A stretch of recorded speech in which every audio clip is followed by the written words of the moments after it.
Chers invités, camarades soldats et matelots, sergents et adjudants, maîtres et majors, camarades officiers, généraux et amiraux, toutes mes félicitations et mes vœux pour le 80e anniversaire de la victoire dans la Grande Guerre patriotique. Aujourd'hui, nous sommes tous unis par le sentiment de joie et de tristesse, de fierté et de reconnaissance. Nous nous inclinons devant les générations qui ont écrasé le nazisme. Ce sont des millions de vies qui ont été sacrifiées pour la liberté de l'ensemble de l'humanité. Nous gardons à l'esprit cette mémoire triomphale et historique. Et comme héritier de cette victoire, la date du 9 mai est pour nous une date très chère pour l'ensemble du pays, pour tout notre peuple, pour chaque famille, pour chacun d'entre nous. Nos pères, nos ancêtres, nos aïeux ont sauvé la patrie et nous ont laissé cet héritage de continuer à la sauver, d'être unis pour défendre les intérêts nationaux.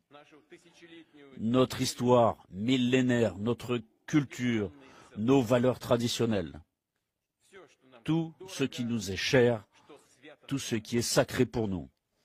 Nous gardons la mémoire des héros et des exploits de la Deuxième Guerre mondiale et nous ne permettrons pas que l'histoire soit déformée pour justifier les bourreaux et ceux qui ont mérité d'être vaincus. Nous défendrons l'honneur des combattants de la Grande Armée Rouge. C'est un grand exploit. Les représentants de différentes ethnies qui resteront toujours dans l'histoire comme des soldats russes. La Russie était et continuera à être un obstacle contre le nazisme, la xénophobie, l'antisémitisme. Et nous voyons très bien ce que font ceux qui s'attaquent à ces principes de base.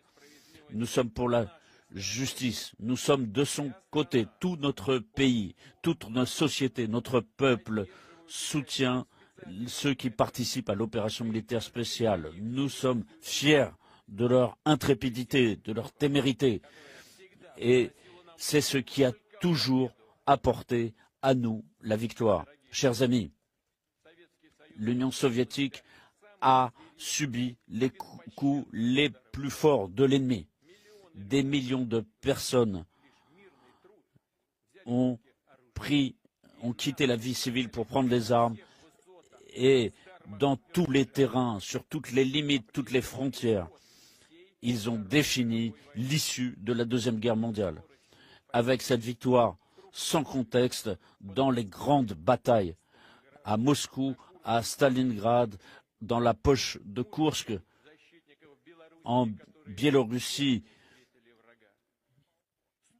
Nous admirons aussi la vaillance de ceux qui ont défendu la forteresse de Brest-Litovsk, à Sébastopol, à Mourmansk, à Toula, à Smolensk, et l'héroïsme des habitants de Leningrad et l'héroïsme de tous ceux qui se sont battus sur le front dans les sections de partisans et ceux qui ont fait preuve de vaillance pour vaincre l'ennemi, pour ceux qui ont travaillé dans les arrières, dans les usines et à l'épuisement de leurs forces et pour repousser les envahisseurs nazis et qui ont fait preuve d'une cohésion de fer. L'héroïsme du peuple, cet héroïsme massif de toutes les républiques de l'Union soviétique ont porté ce fardeau. Et la contribution des peuples d'Asie centrale, du Caucase a été considérable. Ils ont participé à tous ces convois, tous ces échelons qui partaient sur le front, dans les hôpitaux, et des centaines de milliers de blessés évacués ont été accueillis dans leurs familles. Et donc, un salut chaleureux.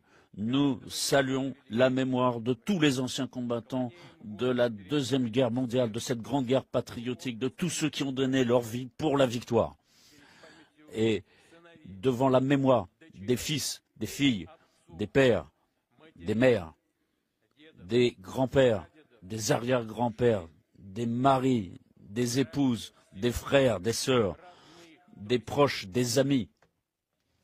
Nous inclinons la tête devant tous les camarades qui sont morts en faisant preuve de courage pour défendre la Russie. Je déclare 1 minute de silence.